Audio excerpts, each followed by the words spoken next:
সারাদিন বোঝকা বাস কিলে যেখান থেকে আইছো সেখানে ফিরা যা, বাড়িতে ঢুকিস না। আব্বা, আপনি তো আদর করে হ্যাঁ করে বাড়িতে রাখছেন, হঠাৎ কি এমন হইলো? সালাউদ্দিন, তুই কি আমার ভালো চাস না মন্দ চাস? তুই কি তোর আবার সুস্থ জীবন চাস না মৃত্যু চাস?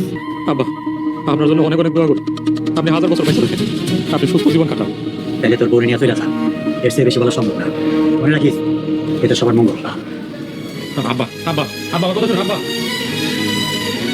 আসসালামু আলাইকুম বন্ধুরা, আজকের গল্পে আমরা দেখতে যাচ্ছি এমন এক হৃদয় বিদারক ঘটনা যেখানে নিজের পরিবার, নিজের বাড়ি আর নিজের আপন মানুষদের মাঝেই একজন মানুষ সবচেয়ে বড় অপমানের শিকার হয়। যে বাড়িটাকে নিজের আশ্রয় ভেবেছিল সেই বাড়ির দরজায় একসময় পার জন্য বন্ধ হয়ে যায়। গল্পের শুরুতেই আমরা দেখি সালাউদ্দিন আর তার গর্ভবতী স্ত্রী আমেনা অনেক স্বপ্ন আর আনন্দ নিয়ে আবার শ্বশুর বাড়িতে ফিরছে, কারণ পরিবারের কর্তা আগেই জানিয়েছিলেন এখন থেকে সবাই আবার একসাথে থাকবে, সবাই মিলে সংসার করবে। এই সুখবর শুনে আমেনার চোখে নতুন স্বপ্ন জেগে ওঠে। সে ভাবে অবশেষে সব কষ্ট বুঝি শেষ হতে চলেছে। বাড়িতে পৌঁছানোর পর প্রথমে পরিবেশটা সুন্দরই ছিল। শাশুড়ি হাসি মুখে বরণ করার কথা বলছিলেন, মিষ্টি আনার জন্য লোক পাঠানো হচ্ছিল। সবাই এমনভাবে কথা বলছিল যেন সত্যিই পরিবারটা আবার এক হয়ে গেছে। আমেনাও আবেগে ভরে যায়, কারণ অনেক দিন পর সে আবার নিজের মানুষগুলোর মাঝে ফিরেছে। কিন্তু ঠিক তখনই হঠাৎ সব কিছু বদলে যায়। বাড়ির কর্তা বাইরে থেকে এসে একদম কঠিন গলায় বলে ওঠেন সালাউদ্দিন আর আমেনা যেন এই বাড়িতে না ঢোকে। সবাই মুহূর্তের মধ্যে স্তব্ধ হয়ে যায়। কেউ বুঝতেই পারে না কিছুক্ষণ আগেও যিনি এত খুশি ছিলেন তিনি হঠাৎ এত বদলে গেলেন কেন। সালাউদ্দিন ভেঙে পড়ে বাবার এমন আচরণে।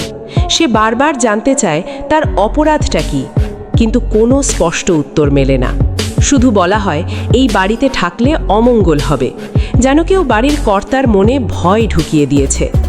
অন্যদিকে আমেনা অপমানে আর কষ্টে চুপ হয়ে যায়, কারণ যে মেয়েটা এত আশা নিয়ে ফিরেছিল তাকে আবার সবার সামনে অপমানিত হয়ে ফিরে যেতে হচ্ছে। তার চোখের পানি দেখে সালাউদ্দিন আরও ভেতর থেকে ভেঙে পড়ে। সে বলে নিজের জন্য তার কষ্ট না, তার কষ্ট হচ্ছে আমেনার জন্য। এই ঘটনার পর পুরো পরিবারে অস্বস্তি ছড়িয়ে পড়ে। কেউ বুঝতে পারে না আসলে কি হচ্ছে। তবে মিম আর কয়েকজন ধীরে ধীরে সন্দেহ করতে শুরু করে, কারণ এর আগেই বাড়ির কর্তার ঘরের রহস্যজনকভাবে সাপ পাওয়া গিয়েছিল, আর তারপর থেকেই তার আচরণ পুরো বদলে যায়। আসলে বাড়ির ভেতরেই চলছিল ভয়ঙ্কর এক ষড়যন্ত্র। কিছু মানুষ চাইছিল না আমেনা আবার এই সংসারে জায়গা পাক, কারণ তারা ভয় পাচ্ছিল আমেনা ফিরে এলে সংসারের ভালোবাসা আর সম্পদের ভারসাম্য বদলে যাবে। এই কারণেই পরিকল্পনা করে বাড়ির কর্তার মনে ভয় আর কুসংস্কার ঢুকিয়ে দেওয়া হয়, যাতে তিনি নিজেই সালাউদ্দিন আর আমেনাকে দূরে ঠেলে দেন। অন্যদিকে সালাউদ্দিন এত অপমানের পরও বাবার বিরুদ্ধে একটা খারাপ কথাও বলতে পারে না। সে শুধু আল্লাহর কাছে কাঁদতে থাকে আর বলে যদি তার স্ত্রী গর্ভবতী না হতো তাহলে হয়তো সে আজই সব ছেড়ে অনেক দূরে চলে যেত। গল্পের সবচেয়ে কষ্টের মুহূর্ত আসে যখন আমেনা চোখের পানি লুকিয়ে আবার সেই ছোট্ট টিনের ঘরে ফিরে যায়, যে ঘরটা তারা কষ্ট করে নিজেদের আশ্রয় বানিয়েছিল। অথচ কিছুক্ষণ আগেও সে ভেবেছিল এবার বুঝি সত্যিই নিজের পরিবার ফিরে পেয়েছে।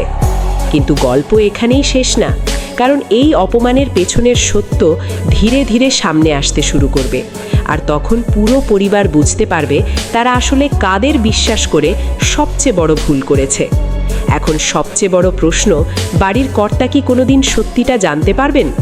সালাউদ্দিন আর আমেনা কি আবার তাদের প্রাপ্য সম্মান ফিরে পাবে, নাকি এই ষড়যন্ত্রই পুরো পরিবারকে ধ্বংস করে দেবে? জানতে হলে চোখ রাখতে হবে পরবর্তী পর্বে। ভিডিওটি ভালো লাগলে অবশ্যই লাইক, শেয়ার আর সাবস্ক্রাইব করতে ভুলবেন না। আল্লাহ হাফেজ।